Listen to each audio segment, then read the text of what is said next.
그러자 여호와께서 그에게 말씀하셨습니다. 너는 일어나 시돈의 사르밧으로 가서 지내라. 내가 그곳에 있는 한 과부에게 내게 먹을 것을 주라고 명령해 두었다. 엘리야는 일어나 사르밧으로 갔습니다.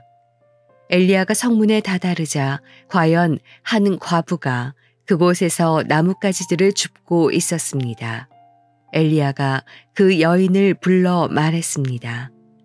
목을 축이게 그릇에 물 좀 떠다 주시오.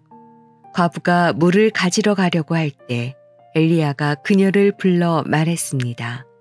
빵도 좀 주시오. 그녀가 대답했습니다.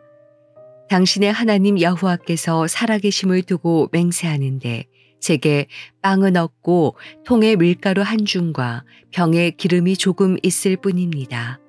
제가 나뭇가지를 주워 집에 가서 저와 제 아들을 위해 음식을 만들어 먹고는 죽을 생각이었습니다. 엘리야가 그에게 말했습니다. 두려워하지 마시오.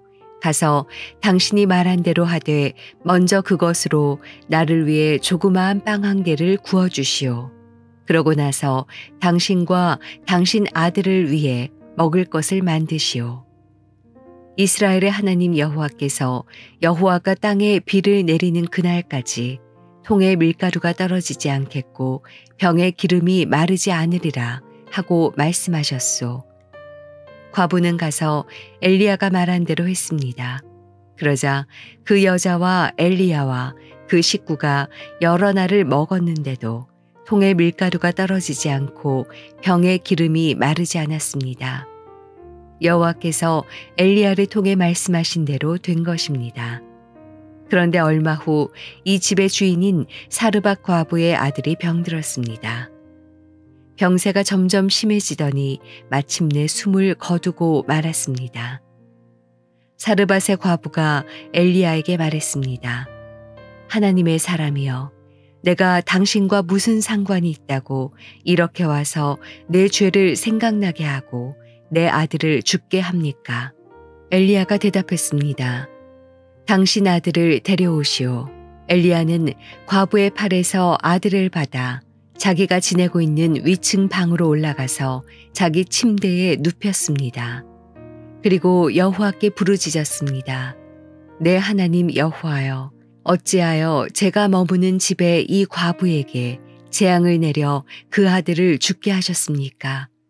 그러고 나서 몸을 쭉 펴서 죽은 그 아이의 몸 위에 3번 엎드리고 여호와께 부르짖었습니다. 오, 내 하나님 여호와여, 기도하오니 이 아이의 혼이 다시 돌아오게 해주십시오.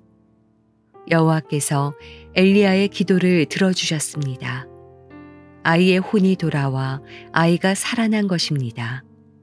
엘리야가 아이를 안고 그 집 위층 방에서 아래로 내려가 아이를 그 어머니에게 주며 말했습니다. 보시오, 당신 아들이 살았소. 그러자 여자가 엘리야에게 말했습니다. 이제 당신이 하나님의 사람인 것과 당신의 입에서 나오는 여호와의 말씀이 진실임을 알겠습니다. 화요일 아침 기도를 시작하겠습니다. 오늘도 우리에게 허락하시는 하나님의 귀한 말씀을 통하여 믿음으로 살아내는 귀한 날이 되기를 바랍니다. 오늘 우리가 본문을 통해서 본 말씀은 열왕기상 17장 8절에서 24절까지의 말씀입니다. 오늘 또한 하나님께서는 놀라운 역사를 베푸십니다. 두 사람이 등장하지요.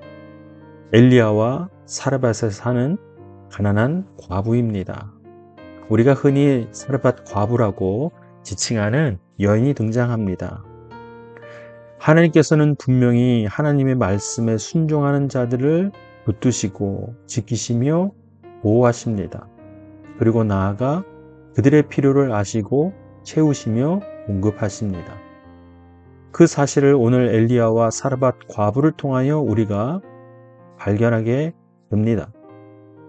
하나님께서는 먼저 엘리야를 통해서 말씀하셨을 때 엘리야는 그 명령에 순종합니다. 그리고 시돈의 사르밧으로 향하게 됩니다. 그리고 그곳에서 하나님께서는 한 사람을 예배시키십니다. 그런데 하나님께서 예비한 자의 상황이나 형편은 세상의 기준으로 보았을 때는 너무나도 보잘것이 없는 사람이었습니다. 가진 것이 없는 사람이었지요. 그러나 하나님께서는 그 여인을 통하여 엘리야에게 필요한 것을 공급하도록 역사하십니다. 그리고 두 번째로 이 사르밧 과부는 하나님께서 역사하심에 대하여 믿음으로 반응하고 순종합니다. 본인은 비록 가진 것이 없으나 그 하나님의 말씀에 반응하여 엘리야를 잘 섬기게 됩니다. 그러나 이것으로 끝나는 것이 아니라 그 말씀에 또 순종했던 사르밧 과부의 모든 상황을 아시고 하나님께서 그 여인의 필요를 다 채우시며 응답하십니다. 자, 이 말씀의 장면을 보고 있느라면 하나님의 말씀에 순종하면 모든 것이 이루어지는구나 라고 쉽게 생각할 수도 있습니다. 여러분 그렇다고 생각하십니까? 맞습니다. 분명히 이것은 성경에서 약속하신 말씀입니다. 하나님의 말씀에 순종하는 자의 모든 필요를 하나님께서 채우실 줄로 저도 믿고 그것이 진리입니다. 그러나 그것은 전부가 될 수 없습니다. 왜냐하면 하나님께서 때로는 침묵하실 때도 있다는 사실입니다. 하나님의 말씀에 순종하였다고 해서 모든 필요를 하나님께서 다 채우시는 것이 아닙니다. 일전의 말씀을 통해서 여러분과 함께 나누었듯이 우리가 생각하는 모든 필요가 내가 생각하는 필요인지 아니면 하나님께서 보시는 필요인지가 구분되기 때문이지요. 하나님께서 우리의 필요에 응답하지 않으시는 것은 하나님이 생각하실 때 우리의 필요인 것입니다. 우리가 생각하는 필요는 그저 우리가 원하는 것일 뿐입니다. 그러니 그것을 채워주시지 않으면 하나님께서 나의 필요를 하나님 공급하지 않으시는구나 라고 원망할 때도 있는 것이죠. 사랑하는 여러분, 우리는 지혜를 가지고 분명히 생각해야 합니다. 가장 먼저는 하나님 말씀에 순종해야 합니다. 순종은 무엇입니까? 내가 따르기 힘든 말씀까지도 순종하고자 노력하는 것, 그 말씀대로 살아가고자 나아가는 것, 그것이 바로 순종의 태도입니다. 그때 하나님께서 우리의 필요를 아시고 채우시는 놀라운 역사가 있는 것입니다. 우리의 필요를 채우기 위하여 순종하는 것이 아닙니다. 그것은 조건적으로 하나님을 이용하는 것 뿐입니다. 그러니 사랑하는 여러분, 우리가 하나님 앞에 반응해야 할 것은 오직 순종뿐입니다. 거룩한 하나님을 향한 순종이 있을 때 우리의 필요를 하나님께서 채우고 공급하시고 응답하실 줄로 믿고 나아가는 것입니다. 그것이 우리가 생각하는 것만큼 이루어지지 않는다 할지라도 그 또한 하나님께서 예비하시며 하나님께서 공급하시는 것인 줄로 믿고 나아가는 것, 신뢰하는 것, 그것이 우리가 믿음으로 가져야 할 태도인 것이지요.